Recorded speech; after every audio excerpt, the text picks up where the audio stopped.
अशोक का दीप।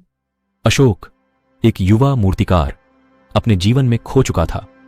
उसकी कला, जो कभी प्राण और जोश से भरी थी, अब फीकी और बेजान हो गई थी। वह प्रेरणाहीन था, जैसे उसकी आत्मा का दीप बुझ गया हो। एक दिन वह भटकते हुए एक बुद्ध मंदिर में पहुंच गया। शांत वातावरण और भगवान बुद्ध की मूर्ति की दिव्यता ने उसे अंदर तक हिला दिया।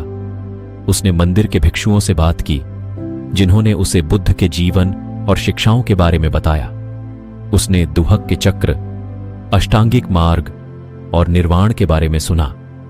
इन कहानियों ने अशोक के मन को छू लिया, जैसे वे धूल जमी हुई खिड़की के शीशे को साफ कर रही हों। अशोक ने मंदिर में कुछ दिन बिताए, ध्यान का अभ्यास किया और भिक्षुओं की सेवा की। उसने सीखा कि दुख जीवन का एक हिस्सा है, लेकिन इसे दूर किया जा सकता है। उसने यह भी सीखा कि सच्चा सुख बाहरी चीजों में नहीं, बल्कि मन की शांति में मिलता है। धीरे धीरे अशोक में बदलाव आने लगा। उसकी आंखों में फिर से चमक आ गई और उसके हाथों में कलात्मकता का स्पर्श लौट आया। वह प्रेरणा से भर गया था, न कि भौतिक चीजों से, बल्कि बुद्ध की शिक्षाओं से। उसने मंदिर छोड़ने से पहले उसने भिक्षुओं से आज्ञा ली कि वह बुद्ध की एक मूर्ति बनाए।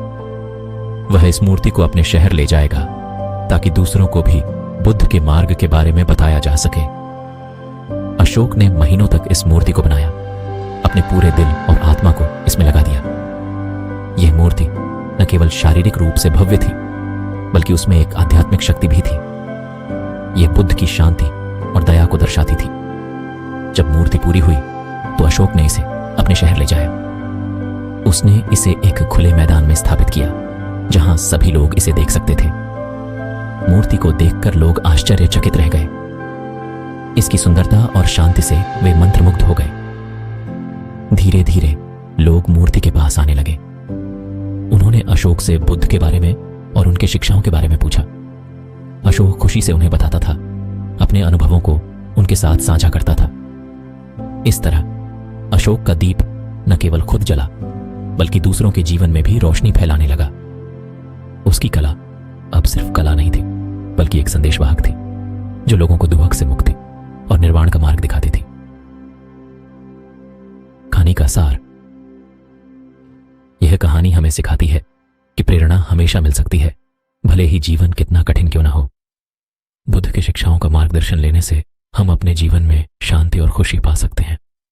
हमारी कला और प्रतिभा का उपयोग दूसरों की मदद करने के लिए किया जा सकता है, जिससे यह और भी सार्थक हो जाती है।